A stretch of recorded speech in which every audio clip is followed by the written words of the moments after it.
اعوذ باللہ من الشیطان الرجیم بسم اللہ الرحمن الرحیم انظر کیف ضربوا لک الامثال، اے محبوب دیکھو تمہارے لیے کیسی مثالیں یہ بیان کرتے ہیں. فضلوا، بس یہ گمراہ ہو گئے، تو اب یہ راستہ نہیں پا سکتے کیونکہ یہ تو ہٹ درمی پہ اڑے ہوئے. اللہ تعالیٰ نے ان کی ہٹ درمی کی وجہ سے انہیں راست سے ہٹا دیا ہے. اور یہ کہتے ہیں کہ جب ہم ہڈیاں ہو جائیں گے مرنے کے بعد اور چورا چورا ہو جائیں گے، ظاہر ہے ڈیکمپوز تو ہو جاتی ہے لاش، تو کیا سچ مچ ہمیں دوبارہ سے ایک نئی زندگی کے ساتھ اٹھایا جائے گا، تخلیق کیا جائے گا؟ اے نبی ان سے فرماؤ کہ اگر تم پتھر بھی ہو جاؤ نا مرنے کے بعد، یا لوہا بن جاؤ، یا اس سے بھی زیادہ کوئی سخت دھات تم امیجن کر سکتے ہو نا، تم بن جاؤ، یعنی کہ پتھر بن جاؤ، لوہا بن جاؤ، یا اس سے بھی زیادہ کوئی سخت چیز بن جاؤ، تب بھی اللہ تعالیٰ تمہیں مرنے کے بعد زندہ کر لے گا. تم کہہ رہے ہو چورا چورا ہوگے تو کیسے زندہ ہوں گے؟ تم پتھر بھی بن جاؤ نا، اس پتھر میں بھی اللہ تعالیٰ زندگی ڈال کے تمہیں دوبارہ سے زندہ کر لے گا. تو یہ پھر کہیں گے کہ ہمیں وہ دوبارہ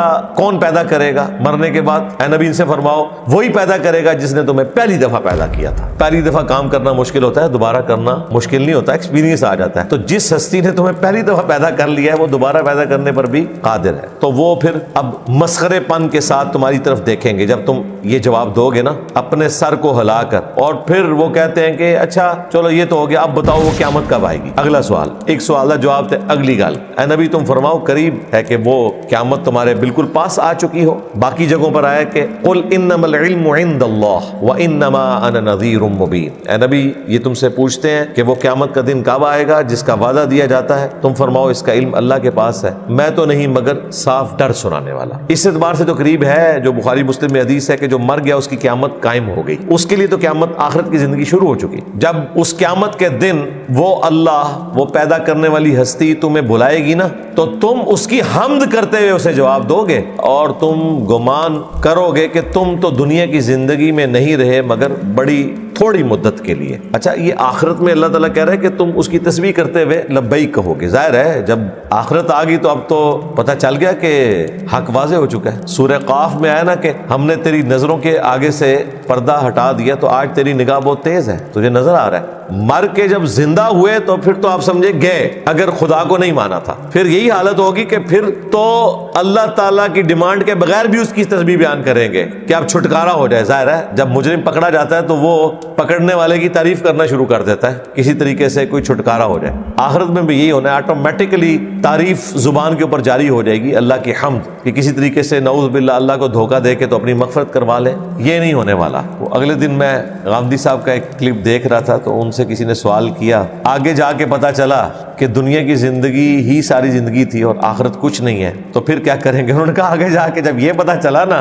تو آگے جب جا کے پتا چل گیا تو یہی پتا چلے گا جو ہے، ورنہ تو پتہ ہی نہیں چلے گا. کیونکہ اگر دوبارہ زندگی نہ کوئی شخص کیا گیا تو اسے تو پتہ ہی نہیں چلنا نا، پتہ اسی کو چلنا ہے جو زندہ کیا گیا، اور جب وہ زندہ ہو جائے گا تو بھئی یہی تو پیغمبر کہتے تھے. تو آگے چل کے جو پتہ چلنا ہے وہ یہی پتہ چلنا ہے، ادروائز تو پتہ ہی نہیں چلنا. دونوں برابر ہیں، خدا کے ماننے والے اور نہ ماننے والے. اگر آخرت کی زندگی نہیں ہے، اور اگر آخرت کی زندگی ہے تو آگے چل کے پتہ اسی کو لگنا ہے جو خدا کے ماننے والا نہیں تھا. جو ماننے والا ہے وہ تو اپنے اس عقیدے پہ کھڑا ہے، اس کے لیے تو فائدہ ہی فائدہ ہے. لہٰذا یہ کہنا کہ آگے جا کے یہ پتہ چلا کہ دنیا کی زندگی ہی حرف آخر تھی اور آخرت کی زندگی نہیں تھی، آگے جا کے یہی پتہ چلنا ہے. کیونکہ آگے چل کے زندہ ہو گئے تو پھر یہی خبر ہے جو انبیاء کے ذریعے دی گئی، الہامی کتابوں کے ذریعے دی گئی کہ آخرت کا دن برحق ہے. اسی لیے دیکھیں اسلام کے بنیادی عقائد تین ہیں، عقیدہ توحید، عقیدہ رسالت اور عقیدہ آخرت. یہ بنیادی عقائد ہے، باقی سب اس کی کرولریز ہیں، باقی ساری چیزیں اس کے انڈر آتی ہیں. اور اے میرے محبوب صلی اللہ علیہ وآلہ وسلم میرے بندوں سے فرماؤ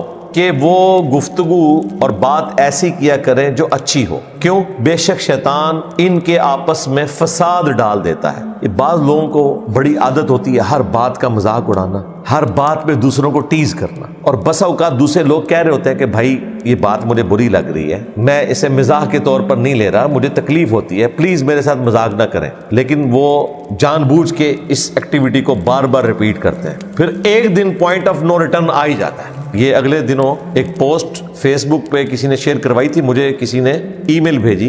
انڈونیشیا یا ملیشیا میں ایک شخص تھا جس کی شادی نہیں ہو رہی تھی، تو پورے محلے نے اس کا مذاق بنایا ہوا تھا، تیری شادی کب ہوگی، تیری شادی کب ہوگی. بھائی کتنا عرصہ کوئی سنے گا. ایک دن وہ غصے میں آیا، اب اس کی موت لکھی ہوئی تھی سامنے والے کی، اس نے وہ مذاق کیا، اس نے اسے قتل کر دیا.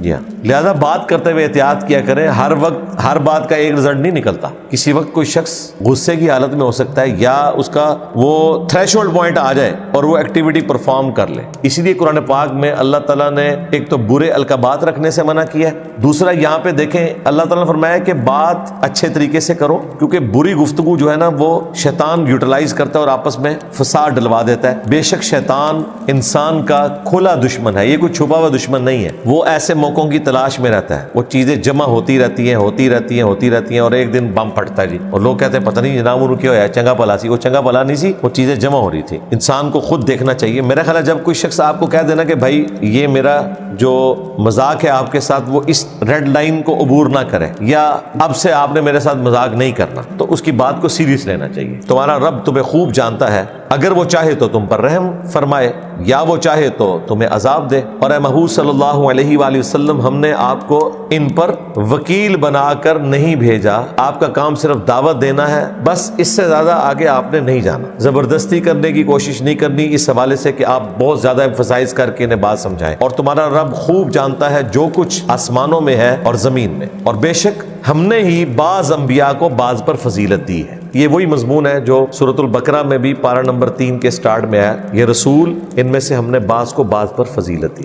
بعض رسول بعض رسولوں سے افضل ہے، اس عقیدے کو کہا جاتا ہے تفضیل بین الرسل، رسولوں میں فضیلت دینا. یہ بالکل درست ہے، یہ قرآن کا عقیدہ ہے. اس کے مقابلے پر ایک بد عقیدگی ہے جو کفر ہے، وہ ہے تفریق بین الرسل، رسولوں میں فرق کر دینا کہ اس رسول کو مانوں گا اس کو نہیں مانوں گا. یہ کفر ہے جو قرآن میں کئی جگہ ہے، لا نفرق بین احد من رسلی، ہم رسولوں میں ایمان لانے میں فرق نہیں کرتے. اہل ایمان کی یہ نشانی ہے. اور داؤد علیہ السلام کو ہم نے زبور عطا کی تھی. یعنی یہ 4 جو بڑی الہامی کتابیں ہیں، تورات، زبور، انجیل اور قرآن، ظاہر ہے یہ جن 4 پیغمبروں کے ساتھ جڑی ہوئی ہیں وہ ایکسٹراڈنری ہے. مسند احمد میں آیا کہ 1,24,000 پیغمبر ہیں. قرآن میں صرف 25 انبیاء کے نام مینشن ہوئے ہیں، ان میں سے بھی 18 کا ذکر ایک جگہ آ گیا سورۃ الانعام میں. باقی انبیاء کا ذکر اللہ تعالیٰ نے سورہ الانبیاء میں، سورہ مریم کے اندر کر دیا، باقیوں کا تو ذکر ہی نہیں آیا. اور ان 25 میں سے بھی مشہوری ملی اولو العزم 5 پیغمبروں کو، محمد رسول اللہ صلی اللہ علیہ وآلہ وسلم، ابراہیم خلیل اللہ، موسیٰ کلیم اللہ، عیسیٰ روح اللہ اور نوح نجی اللہ، جو سورہ الاحزاب میں اور سورہ شورى میں آیا کہ یہ 5 اولو العزم پیغمبر. ان کے علاوہ اس اعتبار سے حضرت داؤد علیہ السلام کی فضیلت ہے، یہ ان 5 اولو العزم میں تو نہیں آتے، لیکن جنہیں کتابیں ملی ہیں ان میں ان کا ذکر ہے. تورات حضرت موسیٰ علیہ السلام کو دی گئی، اور موسیٰ علیہ السلام کی لیگیسی کو آگے بنی اسرائیل میں لے کے چلے حضرت داؤد علیہ السلام، سلیمان علیہ السلام. تو داؤد علیہ السلام کو اللہ تعالیٰ نے زبور دی، اور اسی لیگیسی کو بعد میں عیسیٰ ابن مریم نے چلایا، انہیں انجیل ملی. اس اعتبار سے حضرت داؤد علیہ السلام کی بہت بڑی فضیلت ہے، اس میں کوئی شک نہیں ہے کتابوں کے اعتبار سے کہ یہ ان 4 ہستیوں میں آگے کہ جنہیں اللہ تعالیٰ نے الہامی کتابیں دی تھی. اس لیے اللہ تعالیٰ نے اسپیشلی حضرت داؤد علیہ السلام کا ذکر کیا کہ بعض انبیاء کو بعض پر فضیلت دی، اور اس بات کو ماننے میں کوئی عار نہیں ہے. اگرچہ یہودیوں سے اختلاف اپنی جگہ،